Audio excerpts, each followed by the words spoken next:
ईश्वर की प्यारी संतानों के रूप में मेरे निज आत्मा एक कदम उठा था गलत राह शोक में, फिर तमाम उम्र मंजिल मुझे भूल के।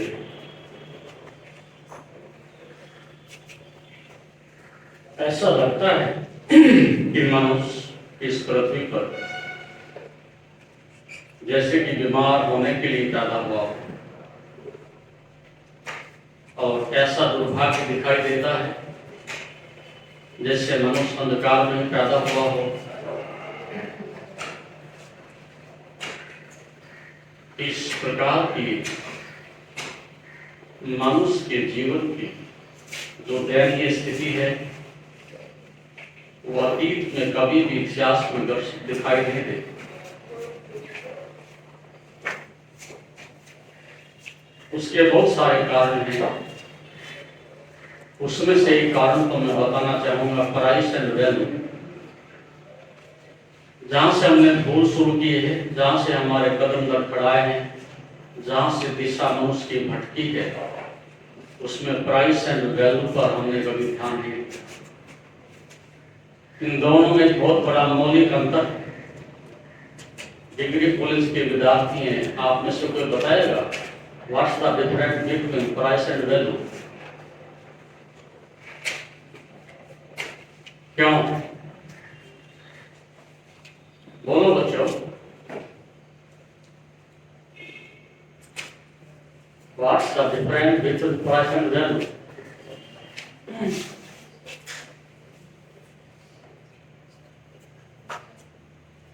तो कुछ तो बताओ।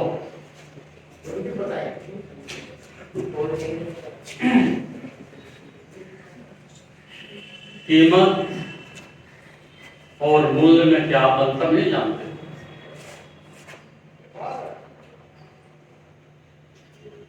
इकोनॉमिक्स के विद्यार्थी भी होंगे, कुछ साइंस के हैं। कीमत वह होती है जो बाजार में पदार्थों की तरह से बिकती है। जहां आपके मकान का, आपके पद का, आपके धन का, आपकी पोशाक का, आपके पद का समाज एक तरह से कीमत का आकलन करता है। यदि आप किसी व्यक्ति को कभी देखने जाते हैं, समझने जाते हैं, पहचानने जाते हैं, समाज में उसका क्या स्टेटस है ये देखने जाते हैं, तो प्रथम आपके पास आपकी आंखें और मन और आपकी जो भी विचार शक्ति है एक ही प्रकार का आकलन करना जानती है।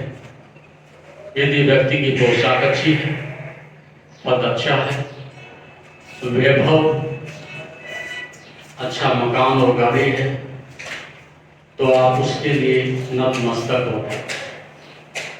उस व्यक्ति के गुणगान गाए जाते हैं, सम्मान दिया जाता है और उसे समाज में अग्रिम समझा जाता है। और मूल्य का मतलब है आदमी के और होने का ढंग। नहीं तो उसके पास पैसा है, न कोई बड़ा पद है, न कोई बड़ी गाड़ी है, लेकिन उसके पास एक अच्छा चरित्र है,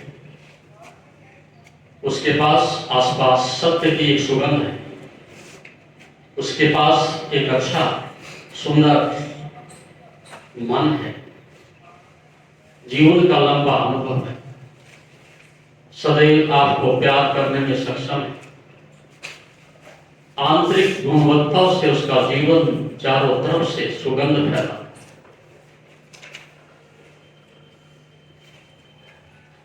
क्या कभी इस प्रकार के व्यक्ति को आपने देखा?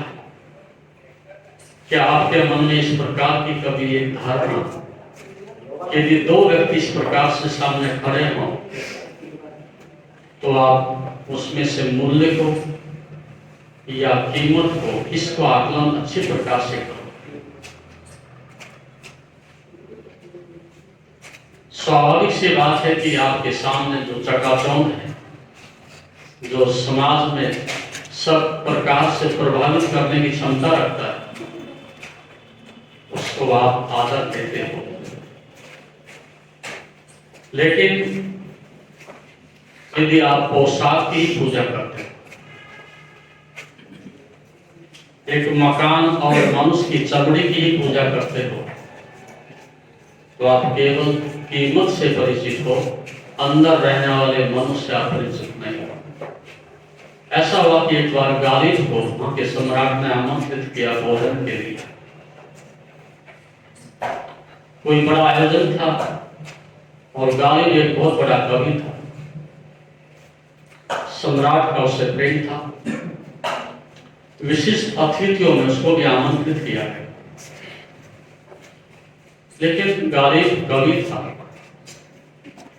शायरी करता था,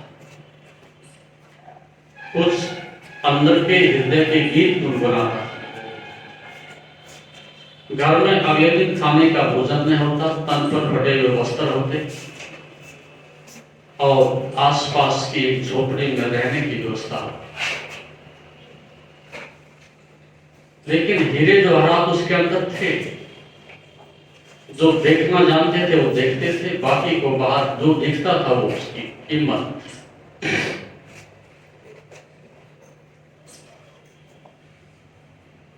निमंत्रण स्वीकार हुआ। जब जाने लगा, मित्रों ने उससे कहा कि आप जिन फटे हुए वस्त्रों में दरबार में प्रवेश करना चाहते हो वहां तुम्हें प्रवेश नहीं मिलेगा, वापिस लौटा दे जाओ। सम्राट के पास जाना है तो पोशाक अच्छी हो तो ही आप जा सकते हो। उसने कहा, बादशाह ने मुझे बुलाया है, मेरी पोशाक को थोड़ा ही बुलाया, मेरे प्रति उनका प्रेम है, मेरे वस्त्रों से क्या लेना देना, मैं सीधे ऐसे ही प्रवेश पाऊंगा। और वह वैसा ही हुआ जैसा कि संसार में हुआ करता है। जैसे ही दरबार ने उसको देखा प्रवेश करते हुए, तत्क्षण उसको रोका और पूछा कि कहाँ जाना चाहते, कि जहां बना का मुझे आदेश। उनका प्रेम है, उनका निमंत्रण है, रीति बहुत पर जा। उसने कहा वापिस लौटो, आप जैसे, आपका लिबास, आपकी शक्ल, आपकी दुर्दशा दर्शाती है। आप जैसे व्यक्ति को बादशाह आमंत्रित नहीं किया। और वह वापिस लौटे। बाजार गया, किराए से एक अच्छी पोशाक खरीदी, सज धज करके फिर पुनः वापस लौटा और उसको जाते प्रवेश किया। आदर हुआ, फिर प्रीति भोज में सम्मिलित हुआ। सम्राट ने अपने साथ इसको बैठाया और उसके साथ भोजन करना आरंभ किया। लेकिन गालिब क्या करता है, भोजन उठाता है, अपनी पोशाक के ऊपर लेपन करने लगा। जब वो पोशाक को पोत रहा था, उसी समय सम्राट ने पूछा, ये क्या करता है? उसने कहा, गालिब यहाँ नहीं आया, ये पोशाक आई है भोजन करने के लिए, इसी को भोजन करा देता। पोशाक के कारण मैं यहाँ आया हूं, अपने कारण से मैं आ ही नहीं सकता। तो मेरा अधिकार नहीं, बेईमानी की बात होगी, इस पोशाक को ही भोजन कर रहा हूं। अधिकांश आप में से यही स्थिति आज संसार की है। एक युवा युवती कितनी भी सुंदर हो, सुशील हो, विद्वता हो, योग्यता हो, गुणवान हो, उसके प्रति समाज में कोई आदर नहीं। अंतोगतवा उसे कितना ही पड़ता है, उसकी समाज में बोली लगती है, कीमत आंकी जाती है, कितने में बेचोगे। ऐसे ही युवक बिकते हैं रोज। लगभग पैंट में जैसे जानवर खरीदे जाते हैं और बेचे जाते हैं, कीमत के जगत में, दुनिया में यही स्थिति मनुष्यों की भी है। रोज खरीदे जाते हैं और बेचे जाते हैं। जब आप किसी से मिलते हो तो आपकी खरीद शुरू हो जाती है। किसको कहां बैठाना है यह आरंभ हो जाता है। लेकिन तुम्हारे होने का एक दूसरा ढंग भी है। जो सदैव छाया की तरह से तुम्हारे साथ विचरण करता है। तो जो भौतिकवादी हैं, संसारी हैं, बाजारी हैं, राजनीतिक हैं, चतुर चालाक लोग हैं, व्यापारी वर्ग है, उन्होंने सारे संसार को धीरे धीरे धीरे कीमत में बदल दिया है। मनुष्य लंबे समय से लगभग 5000 वर्ष से पीछे और पीछे धकेलते धकेलते ऐसी जगह लाकर के मनुष्य को खड़ा कर दिया गया है कि बाजार में 1 रुपए की कीमत है, लेकिन मनुष्य की कोई कीमत नहीं। 1 रुपए के लिए मनुष्य की गर्दन काटी जा सकती है, तो रुपए को बचाया जा सकता है, लेकिन मनुष्य नहीं बचेगा। तो एक तो इस प्रकार का मैटेरियलिज्म हुआ, एक ऐसा पदार्थवादी भौतिकवादी जीवन जिसका हमने विस्तार करके इस संसार को हमने अपने ही हाथों से अपनी कब्र खोद करके इस प्रकार की स्थिति पैदा की है कि हम सब ही अपने भंवर में फंस करके दुख और बीमारी के ऐसे कारागृह बन गए हैं जिससे बाहर निकलना लगभग तुम्हारे लिए बहुत कठिन से कठिनतम काम है। आप जब भी विचार करते हो, चिंतन करते हो, तो सदैव संसार का करते हो, पदार्थ का करते हो, एक अच्छे पद का करते हो, लेकिन मैं मनुष्य हूं इसका चिंतन तो कभी भी नहीं होता। मुझे मनुष्य होना चाहिए था, मेरे अंदर कुछ और भी अतिरिक्त है, उसको प्रकट करना चाहिए था, इसकी कभी भी आपके मन में भावना प्रकट होने ही नहीं दी जाती। एक कदम उठा था गलत राह शोक में कि तमाम उम्र मंजिल मुझे ढूंढती रही। ये एक कदम वही गलत उठा कि हम अपनी छाया का पीछा कर रहे हैं, अपनी पोशाक को हम अपनी आदमियत बना बैठे हैं, अपने पद को हम अपना होना बना बैठे हैं।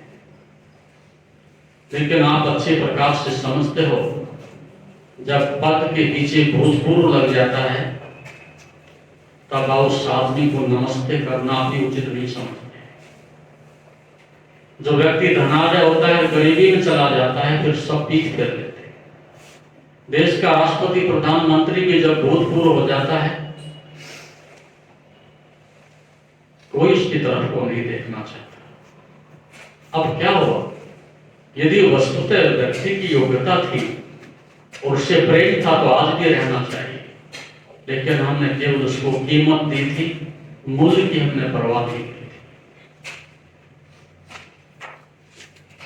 इसी के कारण प्रत्येक आदमी इग्नोर किया जा रहा है, उपेक्षा की जा रही है, और घर में सभी प्रकार की जो भी दयनीय स्थिति है, माता पिता के प्रति, पति पत्नी के पीछे, पिता और पुत्र के पीछे, उसके पीछे एक ही कारण है कि केवल प्राइस रह गया। आपके जेब में कुछ है तो कीमत है, और आपकी जेब खाली है तो आपकी कोई कीमत नहीं। ये घटना ऐसी है, न तो प्रेम करने देती, न श्रद्धा प्रकट होने देती, न सेवा करने देती, और न मनुष्य को अपने जीवन के गीत गाने देती। इस पीड़ा से, इस हीन ग्रंथि से सभी ग्रसित हैं, और सभी के पास धन हो ये संभव नहीं। उसको गरीब होंगे वो क्या करेंगे? सभी सुंदर हो ये संभव नहीं, जो कुरूप है वो कहां जाएंगे? सभी बड़े ऑफिसर नहीं बन सकते, जिनके पास नौकरी नहीं है वो कहां जाएंगे? इसलिए एक युद्ध छिड़ गया है। हम आपस में एक दूसरे के प्रति ऐसी घृणा से, इन ग्रंथि से, तत्व से भर गए हैं कि हमारे हृदय को मिल पाना, हमारे अंदर प्रेम का प्रतीत हो पाना, पारस्परिक सहयोग की भावना करना, ये लगभग कठिन से कठिनतम कार्य हो गया। भले ही आप दूसरे को गले से लगाएं, लेकिन वो गले भी कपड़ों तक सीमित है, हृदय को स्पर्श नहीं करते। भले आप किसी से हाथ मिलाते हो, हाथ भी केवल एक हड्डियां स्पर्श करती हैं, उसके पीछे कोई भावना नहीं होती। सब जगह प्राइस का, कीमत का बोलबाला है इस बाजार में। मनुष्य पदार्थ की जगह बैठेगा।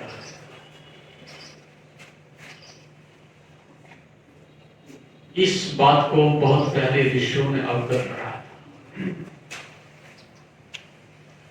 और इस बात के लिए पीछे खोज हुई अमेरिका में, यूरोप में।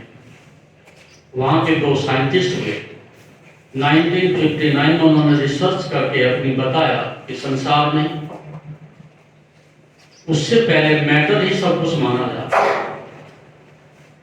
प्राइस ही सब कुछ माना जाता था, पदार्थ को ही सब कुछ माना जाता था। डाल्टन हो, कोपरनिकस हो, गैलीलियो हो, वो सभी कहते थे केवल एलिमेंट्स हैं, पदार्थ हैं और कुछ भी नहीं। लेकिन पहली बार वहां के साइंटिस्ट ने यूरोप में इस बात के लिए अवगत कराया कि कोई भी मैटर एंटी मैटर के बिना नहीं हो सकता। तुम्हारे लिए ये भी नया वर्ड है, एंटी मैटर। क्या है एंटी मैटर? बच्चों इतना तो बताओ, एंटी मैटर क्या होता है?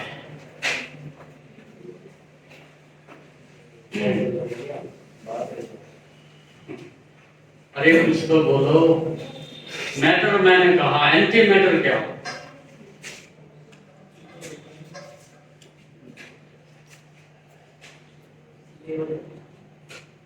नहीं,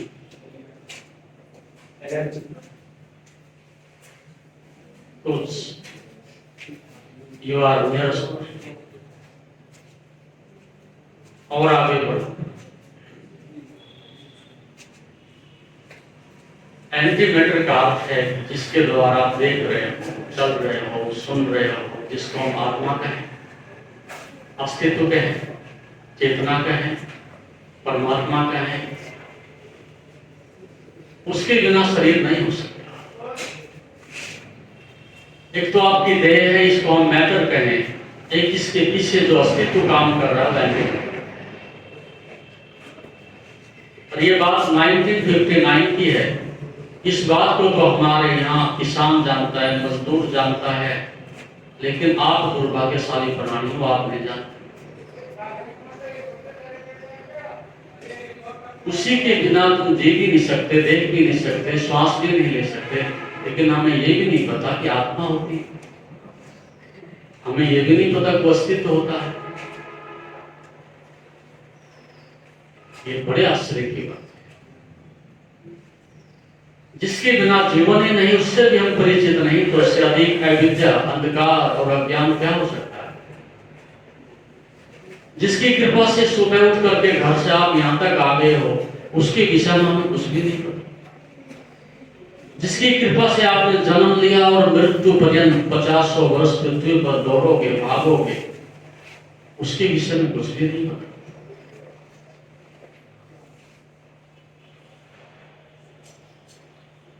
इससे बड़े मनुष्य की और अधिक असफलता क्या हो सकती है?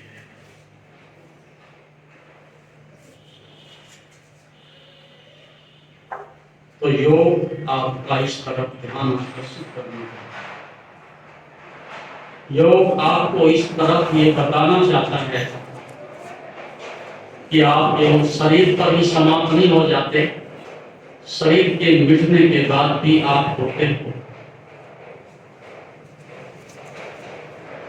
ये इटर्नल ट्रूथ, ये आंतरिक अस्तित्व, इससे सारा ब्रह्मांड चलता है। लेकिन हमारी अनुभवहीनता से बाहर, अज्ञानता से सब कुछ बाहर चला गया। तो जिसके बिना जगत नहीं हो सकता, जिसके बिना जीवन नहीं हो सकता, जिसके बिना श्वास नहीं चल सकती, क्या उससे हमें परिचित नहीं होना चाहिए?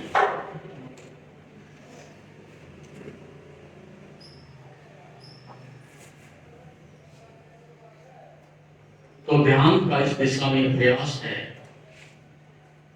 कि जो बाहर है, परिधि है, संसार है, पदार्थ है,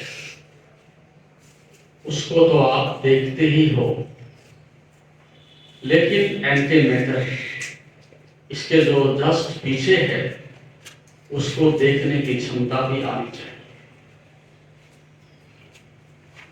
यदि आप एक पैर से लंबी दौड़ दौड़ना चाहें तो ज्यादा देर नहीं दौड़ सकते, दोनों पैरों से यात्रा होती है। आइंस्टीन ने एक नियम की खोज की थी, द लॉ ऑफ रिलेटिविटी, सापेक्षता का नियम, जहां पर वो कहते हैं दिन है तो रात भी है, सत्य है तो असत्य भी है, सुख है तो दुख भी है, जन्म है तो मृत्यु भी है, एक दूसरे के सापेक्ष यहां सब काम करते। तो यदि ऐसा कभी आप सोच लें कि दिन ही दिन हो, रात को हटा दिया जाए, क्या ये सृष्टि चलेगी?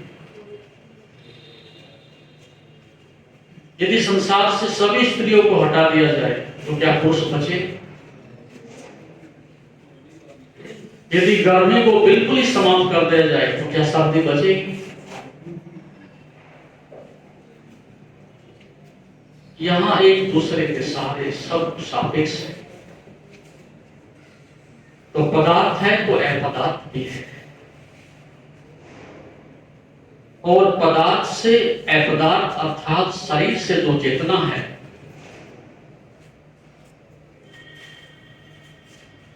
वो अधिक शक्तिशाली, निराकार, ज्ञाता, दृष्टा, सर्वोच्च, सब रूपों में आपके अंदर काम करती है।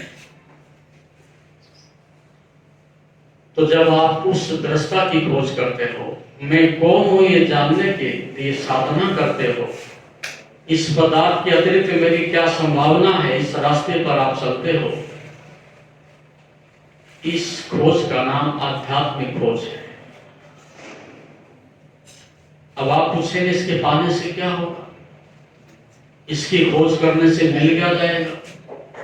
नौकरी करते हैं पैसे मिलते हैं, व्यापार करते हैं, बिजनेस करते हैं तो पैसे मिलते हैं, संसार में दौड़ते हैं तो कुछ हाथ में साइकिल तक आता दिखता है। ये समझ जाते हैं कि हम बाजार में जाते हैं तो हमारे हाथ में कुछ आता है, लेकिन हम आंख बंद करके बैठ जाएं तो हमारे हाथ में क्या है? यदि एक कविता मैं आपके हाथ में लिख करके दे दूं कि जाओ बाजार में किसी दुकान पर इसको बेच आओ, तो कविता बिकेगी? क्यों? क्योंकि कविता बाजार से बाहर है।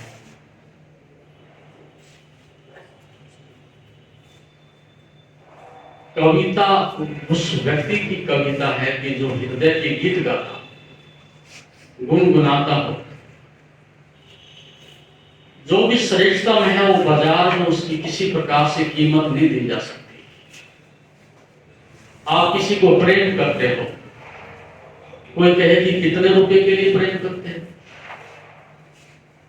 कितने रुपए से प्रेम खरीदा है, या कितने रुपए लेकर के आप प्रेम करोगे अपने मित्र को?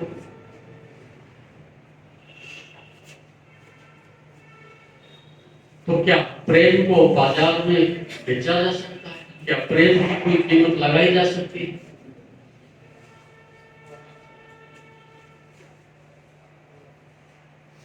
एक समय था कि बाजार में फूल बिक नहीं सकता, उसकी सुगंध और सौंदर्य जंगल में ही पर्याप्त थी, लेकिन धीरे धीरे अपने सम्मान के लिए, प्रतिष्ठा के लिए हमने उसको बेचना आरंभ किया। उसका सौंदर्य तो नहीं बिकता, लेकिन सम्मान बिकता है। तो जो श्रेष्ठतम है, आप प्रार्थना को बाजार में ले जाओ, कोई कीमत नहीं। आप प्रेम को बाजार में ले जाओ, कोई कीमत नहीं। ध्यान को बाजार में बेचने से ले जाओ, कोई कीमत नहीं। जो श्रेष्ठतम है उसकी कोई कीमत ही नहीं होती, और वो सबसे श्रेष्ठ है। जिसको बेचा नहीं जा सकता है वही बचेगा, और जिसको बेचा जा सकता है आज नहीं वो मिटेगा। अस्तित्व से जो कुछ भी श्रेष्ठतम आपके हृदय में प्रकट होता है, भक्ति, भाव, प्रेम, करुणा, इस सब का इस जगत से, पदार्थ से, बाजार से कोई संबंध नहीं। उसका अर्थ हुआ कि दो चीजें हुई। एक, कीमत का अर्थ हुआ बाजार में आजीविका के लिए जो आप करते हो वो ठीक है, उसकी कीमत है, होनी भी चाहिए। लेकिन यदि ये आदत हमारी गंदी पड़ गई हो, हम फिर परमात्मा को भी बाजार में बेचने लगे, जबकि परमात्मा बाजार में बेचा जा रहा है। आप कभी किसी बड़े मंदिर में गए हो, तीर्थों पर गए हो,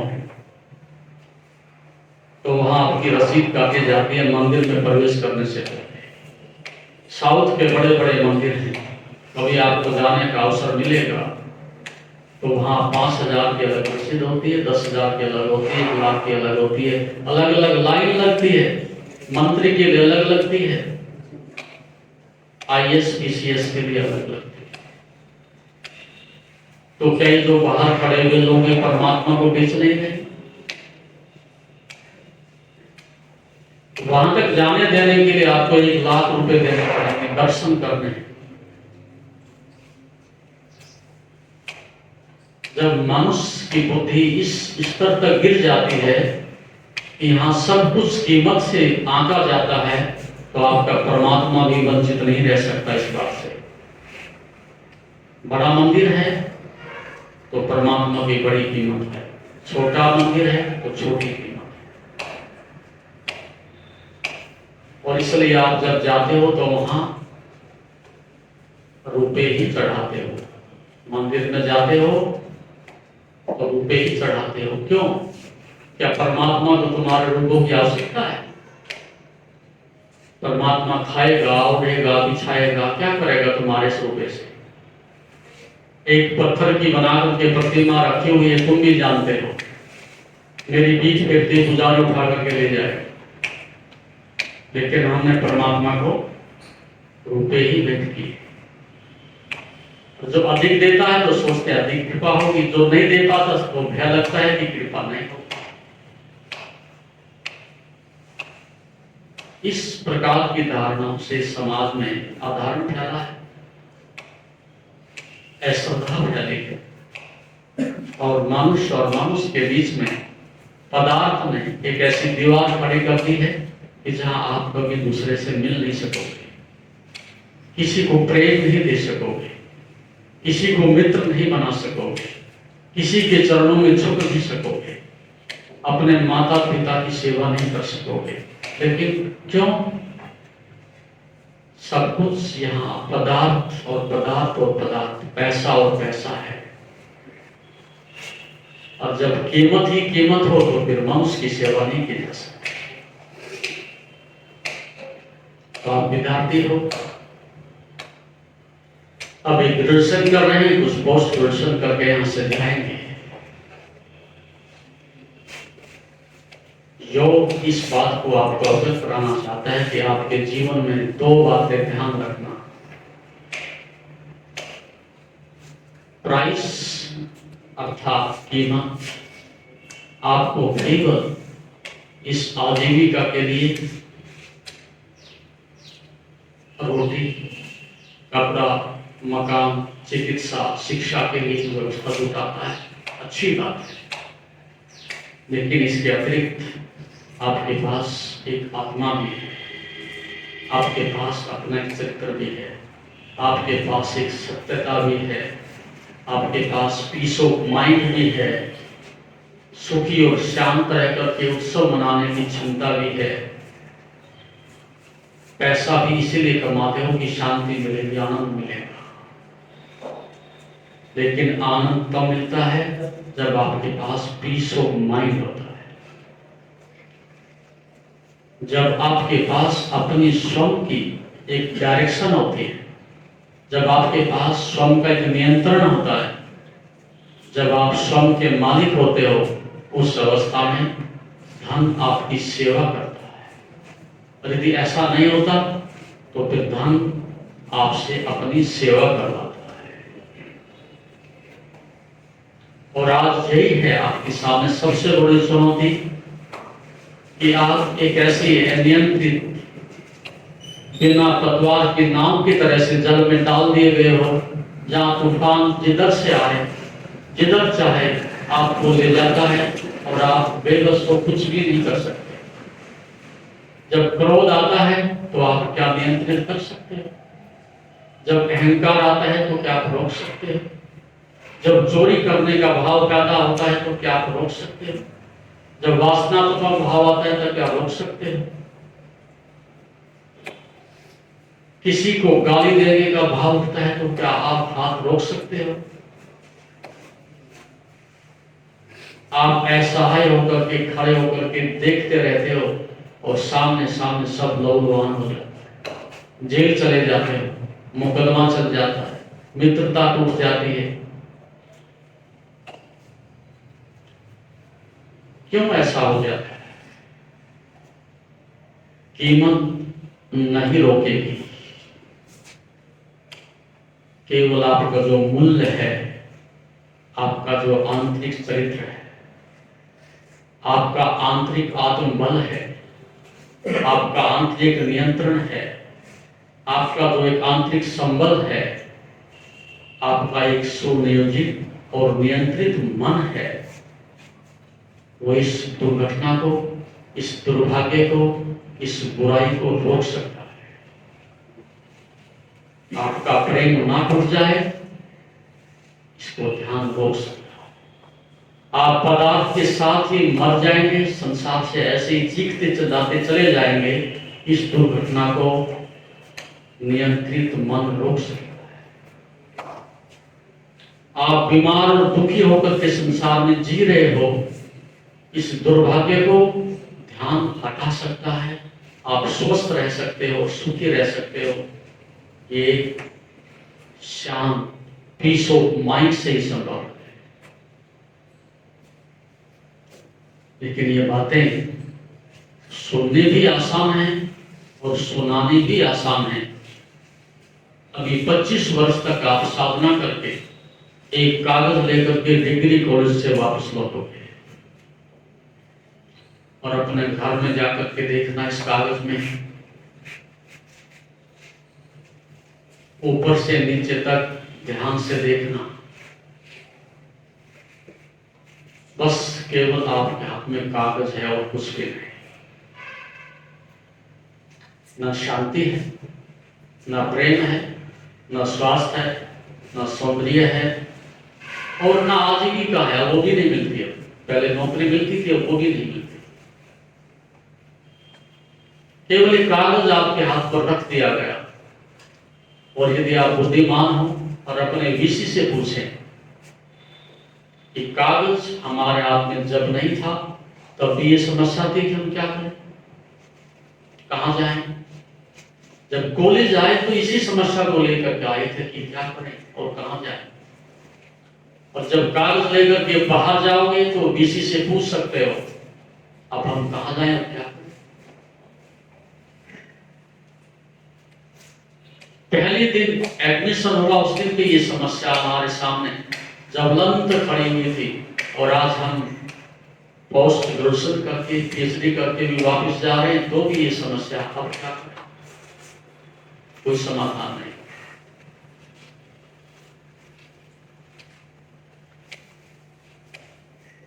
लेकिन इसका अर्थ ये नहीं कि आप पढ़ाई बंद कर दें, कॉलेज आना बंद कर दें।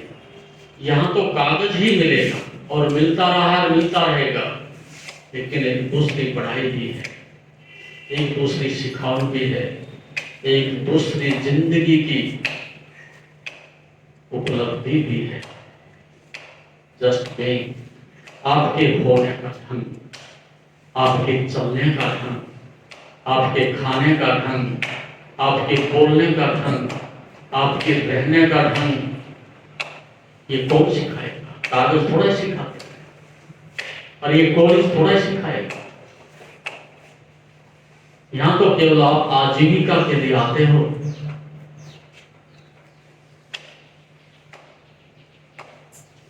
ध्यान के लिए नहीं, योग के लिए नहीं, पीस ऑफ माइंड के लिए नहीं। इसलिए आपको सदैव इस बात को ध्यान रखना है कि मुझे अपने अंदर एक ऐसी अवस्था पैदा करनी है, एक ऐसी योजना अपने जीवन में लानी है कि जहां मेरे पास मैं भी हो सकूं। बाकी तो सब हो, लेकिन मेरा होना भी हो। और जिसने संसार को पाकर के शौक को खो दिया हो, उसके पास कुछ भी नहीं बचेगा। आपकी संसार में कोई कीमत नहीं दे सकता, कोई मूल्य नहीं आपका संसार में। इतने अनंत हो, इतने बड़े हो, इतने विशाल हो,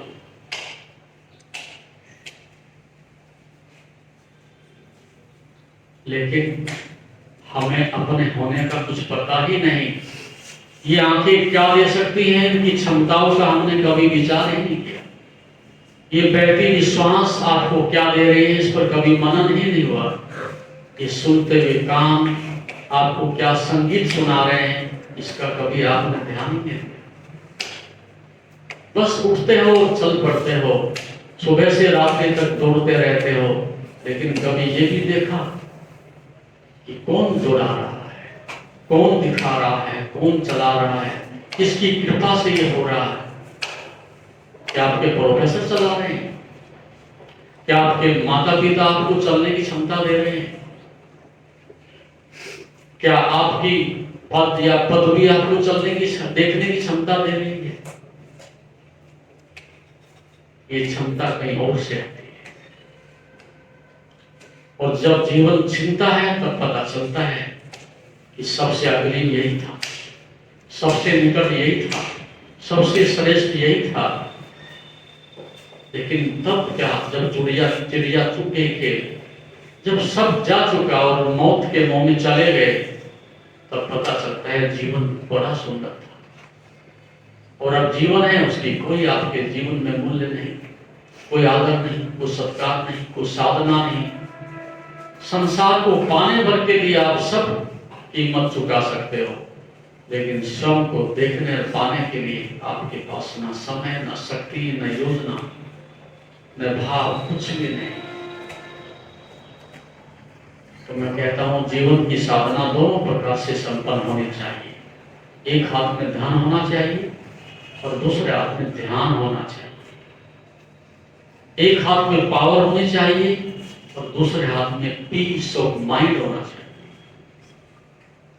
तब आपका जीवन एक संपूर्ण जीवन, खिलता हुआ, सुगंध से भरा हुआ जीवन। अन्यथा ये टूटे ग्रहण लगे ही रहेंगे, ये चीख पुकार आती ही रहेगी, ऐसा पलताएं द्वार पर दस्तक देती ही रहेंगी। ऐसा हुआ कि एक बार एक सन्यासी जंगल में रहता था। लंबे समय से वहां रहते रहते कुछ जानवर को प्रेम हो गया, पक्षियों को प्रेम हो गया। वो भिक्षा करके लाते तो कुछ टुकड़े उनको भी डाल देते। वहां बहुत सारे पक्षी थे, उसमें विशेषकर बहुत अच्छी जाति के तोते थे। आसपास के वृक्षों पर गीत गाएं, आनंद से उत्सव मनाएं और समय पर भिक्षा का आनंद को भी मिल जाए। आसपास वही मंडराते रहे। उसी जगह में पहरिया शिकारी भी गुजरता था। उसने देखा, इससे अच्छा अवसर मेरे लिए क्या हो सकता है।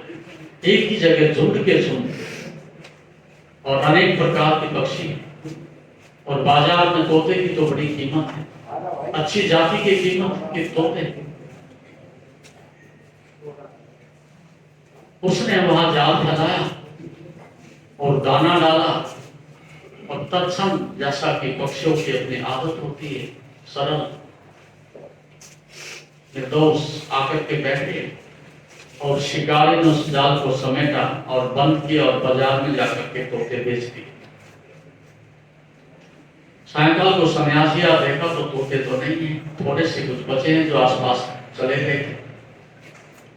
उसे इस बात की पीड़ा हुई कि लंबे समय से इतने प्रेम में पले बड़े हुए, भिक्षा का अन्न खाया, लेकिन क्या मैं इनको ऐसी शिक्षा नहीं दे सकता, ऐसी समझ पैदा नहीं कर सकता कि ये कभी भी इस प्रकार के शिकारी के जाल में ना फंसे। उसने दो तोते बच गए तो उनको बुलाया, समझाया, और तोते मनुष्य की भाषा बोल लेते हैं। संसार में एक ही पक्षी ऐसा है कि जो पिंजरे में अधिकांश देखा जाता है, तोता। मधुर बोलता है, स्पष्ट बोलता है, और अति शीघ्र मनुष्य की नकल करता है। फिर उनको पढ़ाया गया कि शिकारी आएगा, जाल फैलाएगा, दाना डालेगा, लेकिन हम नहीं फंसेंगे। तोतों ने अच्छी प्रकार से रटा और शाखाओं पर बैठे रहते और रटते रहते। उस दिन के बाद शिकारी को आना ही था, फिर आया। देखा तो शिकारी ने आश्चर्यचकित हुआ कि पहले से इनको इतना शिक्षित कर दिया गया, इतना समझदार बना दिया गया कि जाल में फंसेंगे कैसे। जो पहले से जानते हैं शिकारी आ गया है, जाल लेकर के आया है, फैलाएगा, दाना साथ में है, डालेगा, और हम नहीं फंसेंगे। लेकिन उसने कहा कि ऐसा तो मनुष्य भी बहुत बार कहता, ये तो पक्षी हैं, ऐसा तो रोज मनुष्य भी शपथ उठाता है, कसम खाता है कि झूठ नहीं बोलेंगे, रोज झूठ बोलता है। चोरी नहीं करेंगे, शपथ लेता है, चोरी करता है। क्रोध नहीं करेंगे, शपथ लेता है, क्रोध करता है। आदमी तक इतना गिरा हुआ है, इतना कमजोर है, ये पक्षी कहां करेंगे। और शायद समझदार हो भी गया हूं, परीक्षा तो कर लेनी चाहिए। एक बात से संदेह हुआ कि लगातार ही वो गाए जा रहे थे ये गीत। यदि कोई व्यक्ति लगातार इस बात को कह रहा हूं कि मैं सत्य बोलता हूं, सत्य बोलता हूं, सत्य बोलता हूं, तो समझ लेना चाहिए कि झूठ बोलने की प्रगाढ़ आदत है। सत्य कह करके छुपाने की कोशिश की जा रही है। कई बार आप देखते हो ना, आपका मित्र कहता है कि कसम खाता हूं भगवान की। झूठा व्यक्ति कसम खाता है, सत्य के लिए क्या जरूरत है कसम खाने की, सत्य ही काफी है। उसने वही किया, जाल फैला दिया, दाने डाल दिए, पक्षी तोते आ गए, और ये भी कहते रहे शिकारी आएगा, जाल फैलाएगा, दाना डालेगा, हम नहीं फंसेंगे। और दाना खाते भी रहे और तोते की तरह से अपने शब्द दोहराते भी रहे। और पक्षी समझ गया, ना समझ है पढ़ाने वाला, ना समझ है तोते, उनको सीमेंट करके फिर ले गया और बाजार में बेच लिया।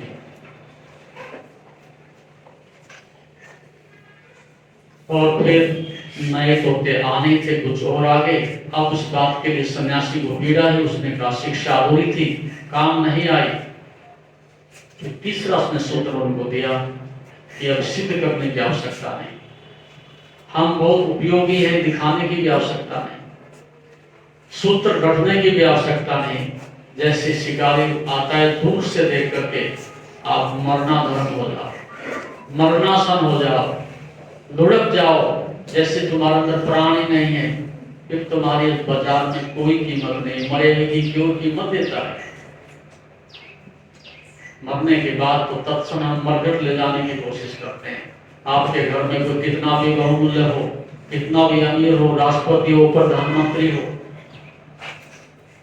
24 घंटे कोई नहीं रखता, तत्क्षण उठाओ ले जाओ। और अगले समय आए तो देखा कि तोते सब मरे पड़े हैं वृक्ष के नीचे।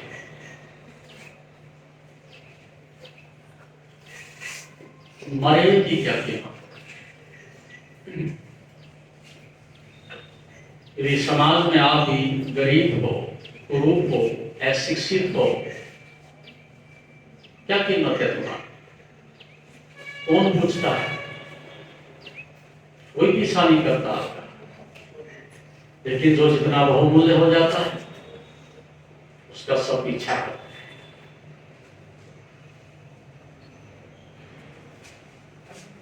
आपकी भी स्थिति यही है। रोज विषय सामने आता है, जाल शिकारी मन जाल फैलाता है, क्रोध आता है, काम आता है, अहंकार आता है, घृणा आती है, लोभ आता है, और आप कहते भी जाते हो नहीं फंसेंगे, और रोज यही होता है कि रोज हम फंसते चले जाते हैं। इसको हम आदत कहते हैं। जब तक ये आदत नहीं टूट जाती, जब तक इस पर आपका नियंत्रण नहीं हो जाता, उठने से पहले आपके जीवन में मूल्यों का, आंतरिक मूल्यों का प्रादुर्भाव नहीं होता, आपका आंतरिक मूल्य प्रकट नहीं होता। तो मूल्य आपकी चेतना से आता है, मूल्य आपके संयम से आता है, मूल्य आपकी साधना से आता है, मूल्य मन के नियंत्रण से आता है। तब आप स्वयं के मालिक हो और संसार में फिर आपकी कोई कीमत नहीं आंकी जा सकती। आप अमूल्य हो। तो आपको करना यह है कि जीवन में एक साधना करनी है। अभी भी आप साधना कर ही रहे हो, ये भी तो एक साधना है। आप 25 वर्ष से पुस्तकें पढ़ रहे हो, ट्यूशन कर रहे हो, आ रहे हो, जा रहे हो, सब चीजें देख रहे हो, कितना परिश्रम, रात भर आप जगते हो केवल एक आजीविका के लिए। इसमें से यदि आधा घंटा आप अपने जीवन के लिए, शांति के लिए, सौंदर्य के लिए, अच्छे स्वास्थ्य के लिए यदि निकाल लेते हो तो आपका जीवन संतुलित हो जाएगा। आपके जीवन में एक अलग प्रकार की आभा प्रकट होगी, एक अलग प्रकार का संकल्प आपके पास होगा। आप इस प्रकार से भिखारी का जीवन नहीं जी सकते। संयम आते ही आप बादशाह की तरह से जिंदगी जी सकते हो, खुशी के गीत गा सकते हो, उत्सव मना सकते हो। और उसके लिए मैंने 5 सूत्र आपको पहले भी बताए थे। वो सूत्र जो पुराने विद्यार्थी हैं, कौन कौन विद्यार्थी पुराने हैं, हाथ खड़े करेंगे। तो कौन से 5 सूत्र थे भाई? लास्ट टाइम मैंने चर्चा की, 5 बातें थी जो बड़ी बहुमूल्य थी आपके लिए। क्यों? वो डस्टबिन में चली गई नहीं? और अब जो मैं कह रहा हूं ये भी डस्टबिन में ही जा रही है। इसका अर्थ है कि मूल्य की आपको कदर नहीं, कीमत नहीं। आप बाजार में बिकने जा रहे हो, बिकोगे बाजार में, यही तुमने निर्णय कर लिया है। तो 5 बातें थी। श्वास गहरी पेट से लेनी है। अब आप कंठ से लेते हो या छाती से लेते हो? गहरी श्वास बड़ी बहुमूल्य है। यदि आप कभी क्रोधित होते हो, उदास होते हो, निराश हो जाते हो, संकल्पहीन हो जाते हो, परीक्षा में विफल होते जा रहे हो, तो मैं सूत्र बताता हूं। जब कभी भी इंटरव्यू देने जाओ, ध्यान से सुनना, ये तुम्हारे काम की बात है। समाधि लगे ना लगे, मोक्ष होना हो, लेकिन ये बात में तुम्हारे काम आएगी निश्चित रूप से। जब भी श्रेष्ठतम कुछ करने जा रहे हो, वो तुम्हारे लिए श्रेष्ठतम ही है। नौकरी के लिए जा रहे हैं इंटरव्यू देना, या एंट्रेंस टेस्ट के लिए बैठ रहे हो, परीक्षा देनी है, तो भी आपके लिए बहुत बड़ी चुनौती है। उस समय भोजन हल्का करके जाओ, पेट थोड़ा खाली होना चाहिए, ताकि आप पेट तक श्वास अच्छी प्रकार से ले सकें। भोजन करते करते इस प्रकार का ध्यान रखें कि मैं श्वास पेट से ले सकता हूं। कभी खेल खेलना हो, जो भी श्रेष्ठतम हो, जहां भी जाना हो, ये बात तुम्हारे बहुत अधिक काम आने वाली है। और आप याद करोगे इस सूत्र को, इसने हमारी जिंदगी बदल दी है। उस समय करना क्या है? इंटरव्यू से, परीक्षा से, या और भी जो श्रेष्ठतम आपके कार्य है उससे पहले, बिजनेस करने से पहले, किसी विशिष्ट व्यक्ति से मिलने से पहले, जिससे आपने अपनी बात मनवानी हो, 5 मिनट के लिए आप पेट से गहरी श्वास लेने का अभ्यास कर लीजिए। और अभ्यास ऐसे करना है, छोड़ने पर बल देना है। जितना खाली कर सकते हैं पेट तक श्वास को, पहला प्रयास तो ये, और फिर प्रकृति अपना काम करे, क्योंकि खाली जगह को प्रकृति कभी नहीं रहने देती, भरती है। श्वास जितनी बाहर जाएगी उससे अधिक मात्रा में अंदर आएगी। ऐसा करते ही जो विद्यार्थी कहते हैं कि सामने प्रश्न पत्र पेपर रखते ही भूल जाते हैं, घबराहट पैदा होने लगती है, हाथ पैर कपने लगते हैं, इंटरव्यू देते हैं, बोलने की क्षमता चली जाती है, ये सब लोग यदि इतना सा काम 5 मिनट की साधना कर सकती है, फिर शायद आपका कॉन्फिडेंस भी लोगेगा। इससे अधिक करते तो पता नहीं क्या मिलता। और जो बराबर इस प्रकार से कर सकते हैं, उनके तो स्वास्थ्य का, शांति का और आनंद का तो ठिकाना नहीं। वो तो लबालब भरे रहेंगे प्राण ऊर्जा से। छोटे बच्चों को आज जाकर के देखना, घर में तो हमारे घर में छोटे बच्चे होंगे, शिशु जो 2 वर्ष के हैं, 1 वर्ष के हैं, जब वो शयन करते हैं तो उनका पेट देखना, टमी देखना, अप एंड डाउन करती है। पेट से गहरी श्वास लेते हैं, और जितने एनर्जिक वो हैं, जितने सुंदर और स्वस्थ वो हैं, दुनिया में कोई भी नहीं। उसका राज यही है कि नाभि प्राण ऊर्जा का केंद्र है। वहां से सभी शक्ति आपको प्रवाहित की जाती है। तो इस प्रकार से आप वहां से अपनी ऊर्जा को जगाते हैं। गहरी श्वास लेने का बराबर अभ्यास करें। और दूसरा सूत्र, इसमें कुछ पूछना हो किसी को तो मैं पुनः दोहरा सकता हूं, क्योंकि शरीर और आत्मा के बीच में एक सेतु का काम करता है प्राण।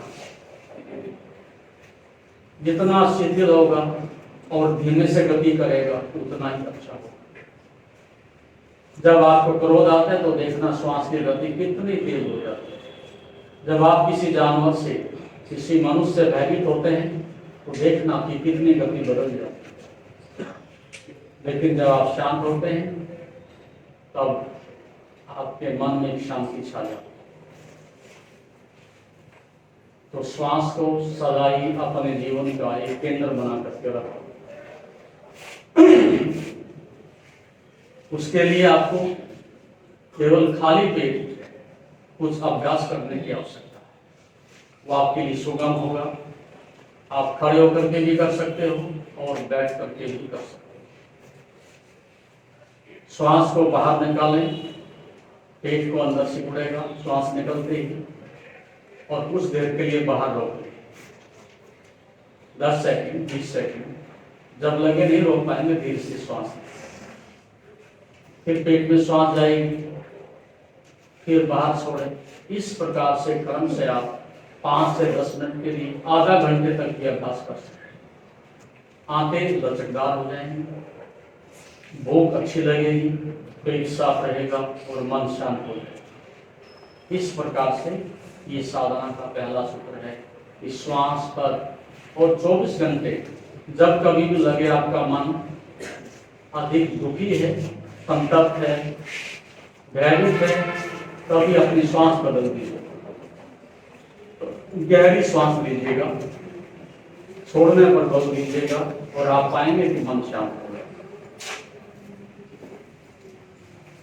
दूसरा सूत्र है, जो भी आप करते हो पूरी तन्मयता से, एकाग्रता से करिए। पूरे प्राणपन से अपनी शक्ति उड़ेल दीजिए।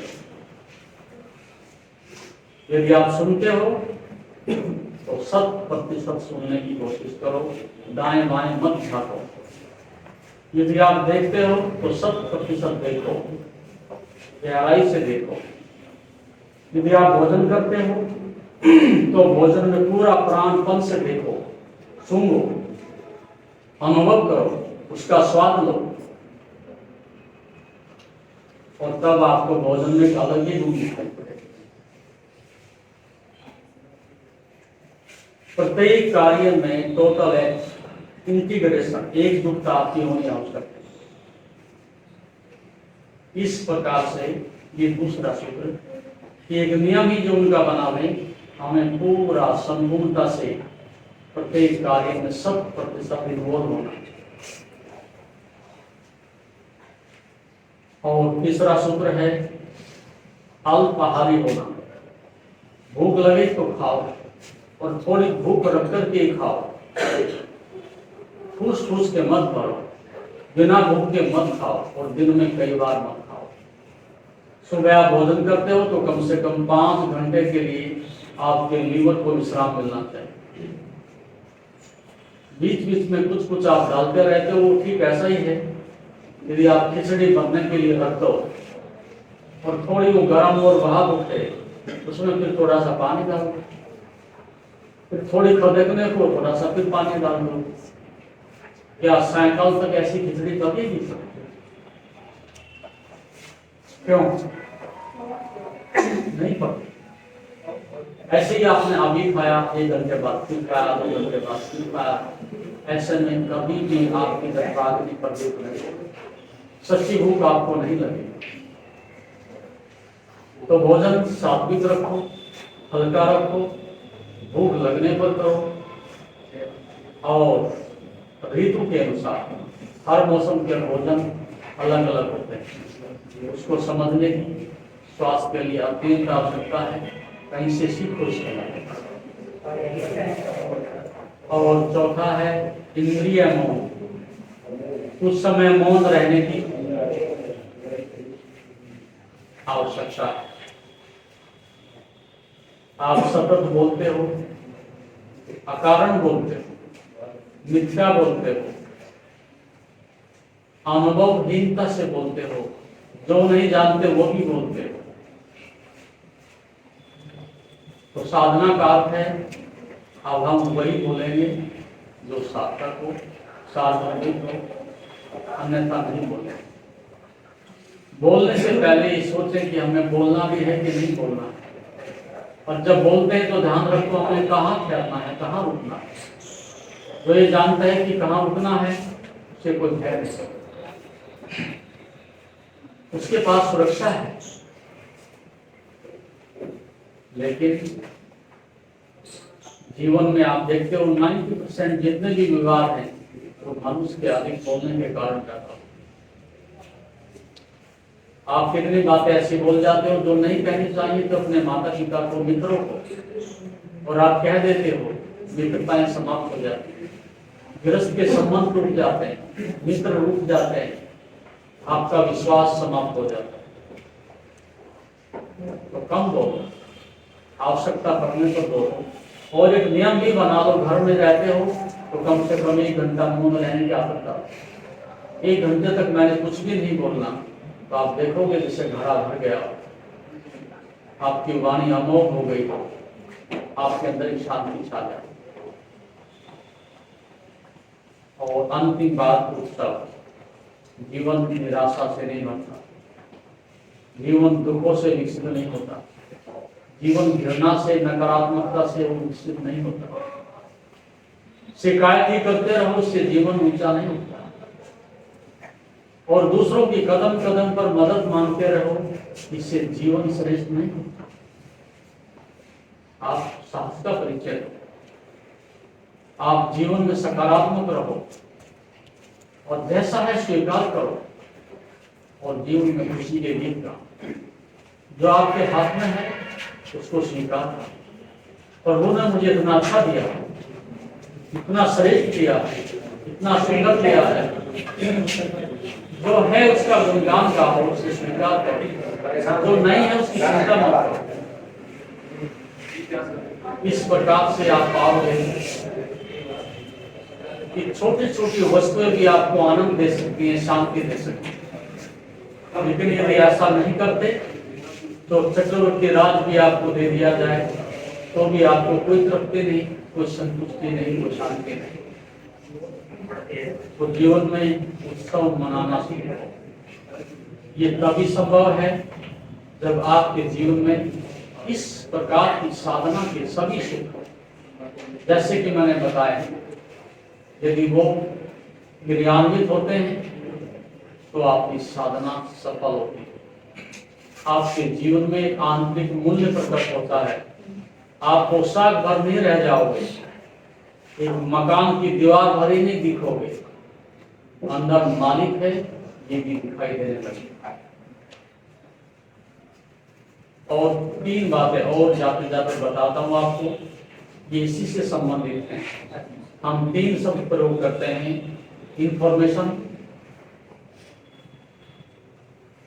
नॉलेज और विजडम। क्या इनमें कुछ अंतर होता है? क्यों विद्यार्थियों? इंफॉर्मेशन, नॉलेज और विजडम, क्या अंतर है? बैठ कर न गुनगुनाओ, खड़े होकर के स्पष्ट बताओ। बेटे कुछ जाने, ठीक है, बोलो मैं।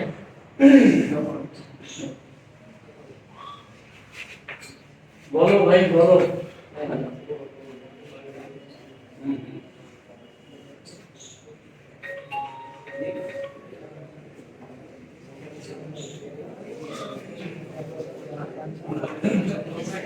बेटे बात नहीं। शाबाश।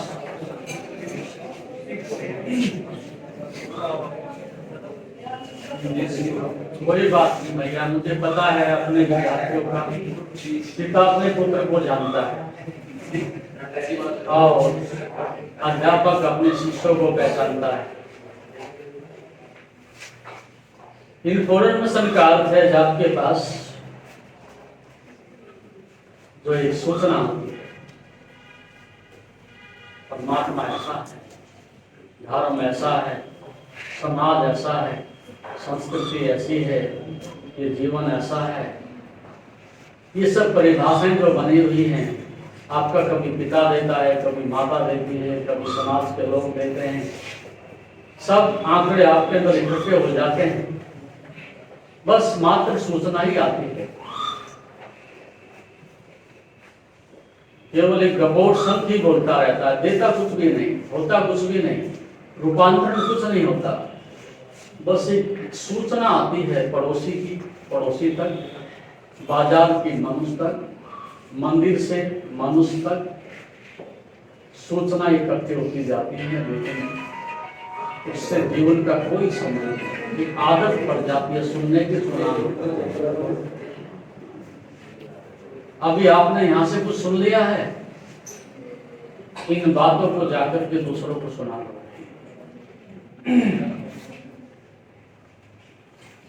इसकी बात वहां, उसकी बात वहां, ऐसे ही बात से बात निकलती जाती है और फैलती जाती है। ये समाज का सबसे न्यूनतम, आदतन, परंपरागत बहुत बड़ा वर्ग है, जिनके पास अपना कुछ नहीं होता, वो केवल दूसरों के शब्दों की जुगाली करते हैं। उसने कहा था इसलिए हम भी मान लेते हैं। ऐसी सूचनाओं से जीवन में कोई क्रांति नहीं आती, कोई आंतरिक उपलब्धि नहीं होती, एक मूर्खता पैदा होती है। दूसरा नॉलेज होती है। अभी आपने ये सब कुछ नॉलेज इकट्ठी कर रहे हो, पुस्तकें पढ़ रहे हो,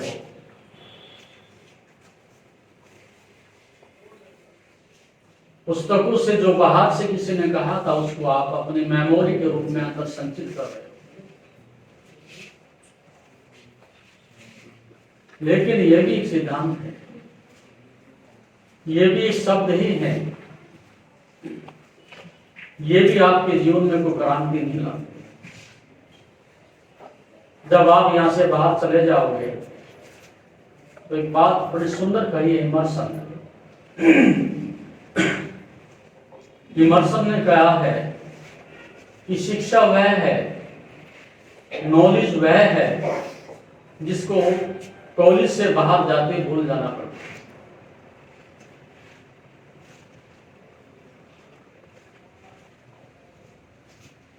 यही सबके साथ होता है। जब आप यहाँ से बाहर चले जाओगे 1 वर्ष के बाद आपको पुनः यहाँ परीक्षा में बैठा दिया जाए तो शायद 5-10% ही नंबर आए। सब्जेक्ट की परिभाषा भी आप भूल जाओगे। जिसको भूल ही जाना होता है वो हम किसको जानते हैं। ये सब भूल गए होते हैं क्योंकि किसी काम का आपके होता ही नहीं। एक बार नौकरी लगने के बाद फिर पता ही नहीं चलता कि हमने क्या पढ़ा। केवल नॉलेज है, दूसरों ने ऐसा कहा था हमने पढ़ लिया। और तीसरी अवस्था होती है विजडम। क्या होता है विजडम? क्यों भाई, क्या बीमारी है?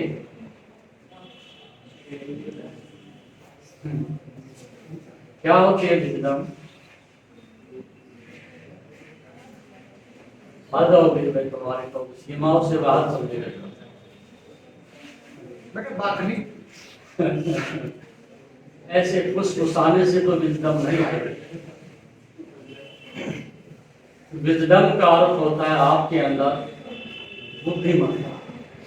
एक तो होती है बुद्धि, एक होता है बुद्धिमत्ता, निर्णय करने की क्षमता, स्वयं को देखने की क्षमता, क्या अच्छा है क्या बुरा है जानने की क्षमता, क्या करना है क्या नहीं करना है इसका निर्णय करने की क्षमता।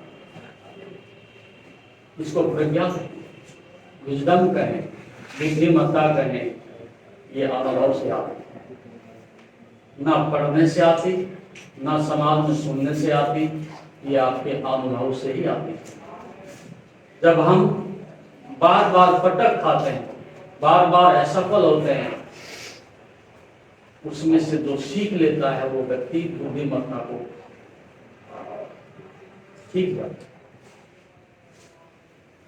आप असफल तो प्रतिदिन होते हो, लेकिन अपनी असफलता से कभी सीखते नहीं, सीख कर ले। यदि सीख लें तो वही गलतियां हम बार बार नहीं दोहराएंगे कि जो प्रतिदिन हो रही है। बुद्धिमत्ता का मतलब है एक बार किसी ने आपके हाथ पर अंगारा रख दिया तो दूसरी बार रखने का साहस नहीं कर सको। फिर वही झूठ, फिर वही अहंकार, फिर वही लोभ क्यों बार बार लौट आता है? क्योंकि आपने इसकी पीड़ा को नहीं देखा। सब्सक्राइब करें हमारे YouTube चैनल योग तीर्थ को और बेल आइकॉन भी दबाएं ताकि आगे आने वाली वीडियोस का नोटिफिकेशन आपको मिलते रहे। यदि हम इस क्रोध की पीड़ा को अच्छी प्रकार से देख लेंगे जलाता है तो दूसरी बार जलने के लिए हिम्मत नहीं कर सकते। बस वो आता है चला जाता है। जिंदगी भर हम कभी बैठ कर के ये नहीं सोचते कि क्यों आया और क्या इसका उपाय है इससे बाहर होने का, ये हम कभी विचार नहीं करते। तो विजडम का अर्थ है, बुद्धिमत्ता का अर्थ है कि जब भी असफल हो तो भी देखो असफल होने का कारण क्या है, और जब भी सफल हो तब भी देखो कि सफलता का कारण क्या है। जब भी बीमार होते हो तो ध्यान दो कि बीमारी आई, पीछे लौटो, आप पाओगे रिक्त का अस्तित्व के नियम का कहीं ना कहीं आपने उल्लंघन किया है, अन्यथा बीमारी क्यों आती? भोजन अनुचित हुआ, बिना समय के हुआ, बेमेल हुआ है, दूसरों के कारण नहीं, तुम्हारी मूर्खता के कारण बीमारी आई। और आप दुखी हो तो वो भी कारण बाहर मत ढूंढो, तुम ही दुख के कारण हो। अपने अंदर ही पाओगे कि मैंने ही दुख पैदा किया। ये विजडम है। इन दो से संसार में लोग भटकते हैं, भटकते रहे हैं, जिनके पास ओनली इंफॉर्मेशन है और नॉलेज है, जानकारी है, लेकिन अनुभव नहीं। तो योग अनुभव सिखाता है, योग समझ पैदा करता है। कितनी बार आप कहते हो हाँ सर समझ आ गया, लेकिन ये समझ ऊपर ऊपर से होती है, अंदर से समझ तभी आती है जब आप स्वयं का अनुभव भी जोड़ देते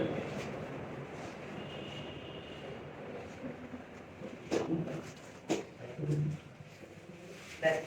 ये सूत्र यदि आप अपने हृदय तक ले जाएं तो एक संगीत प्रकट कर सकते हैं। आपके जीवन में एक क्रांति जिसकी आपको आवश्यकता है ला सकते हैं। जैसा कि आप जानते हैं, शरीर को स्वस्थ और मन को शांत बनाने के लिए योग ही एकमात्र साधन है। जीवन को योगमय बनाने के लिए व योग दर्शन के मर्म को आत्मसात करने हेतु गुरुदेव के आशीर्वचनों को श्रवण करें। उनके द्वारा दिया गया मार्गदर्शन आपके जीवन में सकारात्मक बदलाव लाएगा। अगर आप पतंजलि योग दर्शन सीखना चाहते हैं और इस प्राचीन ज्ञान को अपने जीवन में शामिल करना चाहते हैं तो हमसे संपर्क करें। हमारे योग सत्र न केवल आपके शरीर को स्वस्थ बनाएंगे बल्कि आपके मन और आत्मा को भी संतुलित करेंगे।